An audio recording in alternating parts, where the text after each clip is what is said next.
Do you swear or affirm the statements that you're about to make today will be the truth, the whole truth, and nothing but the truth? I do. Thank you.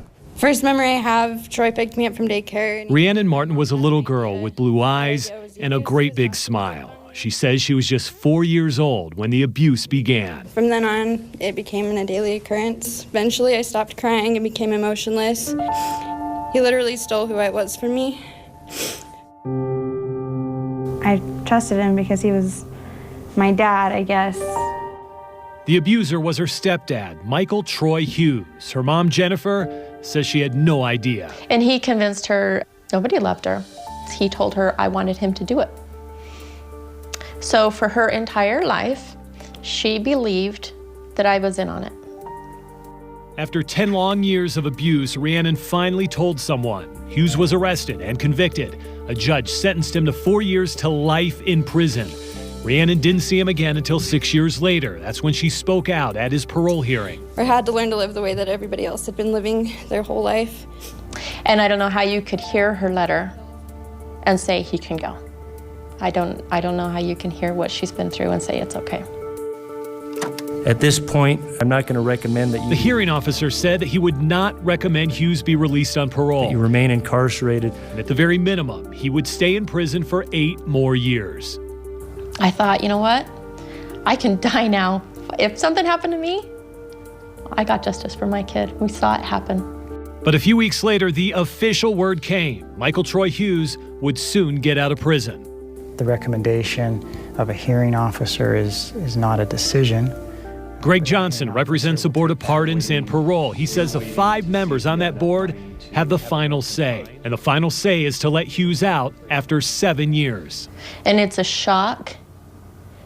What's happened has been such a shock to us. Even more hurtful, Jennifer says, is the board's explanation. The single sheet of paper explains why they are releasing Hughes. Only 2 boxes are checked, and the box that says victim impact is not one of them. She lived through hell. If you're not even going to check the box that say we hurt her, that's devastating. That's devastating. It's wrong. It makes me feel like I don't matter. So why wasn't it checked? It appears that we should have checked that box. The rationale form is something we know needs to be improved. Again, when you're talking about something as serious as one a sex crime and the other of letting this person out of prison, I mean, there's not too many boxes to check on this thing. What, 1, 2, 3, 4, 5, 6, 7, 8 of them. I just wonder how you don't check the box. Well, we agree that the form needs improvement. We want it to communicate better to those who receive it.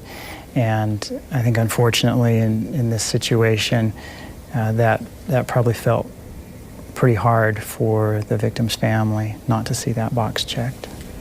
So, is Hughes' release unusual? Well, the KSL investigators dug in the court records for every person convicted of a sex crime against a child in 1 year. 125 names on the list, and here's what we found. For those sentenced to up to 5 years in prison, the average time served was 9 months. For those sentenced to 1 to 15 years in prison, the average time served was 1 year, 10 months.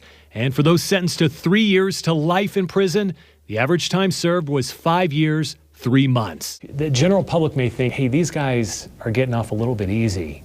Does it seem like that to you? If someone were expecting, well, this is a life sentence, they need to realize, well, the sentencing guideline is actually much less. Here's how it works. A judge hands down a broad sentence. Within that is what's called a sentencing guideline. It's a formula that spits out a recommended time somebody should serve based on their offense and criminal history. That's what the parole board typically goes by. Hughes' guideline was 4.5 years.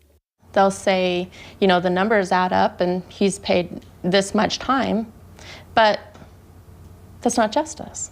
Maybe even more surprising, nearly half of the sex offenders we looked at had their prison sentences suspended. That means they served some jail time, or in 11% of the cases, did not spend any time behind bars at all. One of those we uncovered was Jason Bradley Garner. He was convicted in 2006 for attempted sex abuse of a child and then sentenced up to 5 years in prison.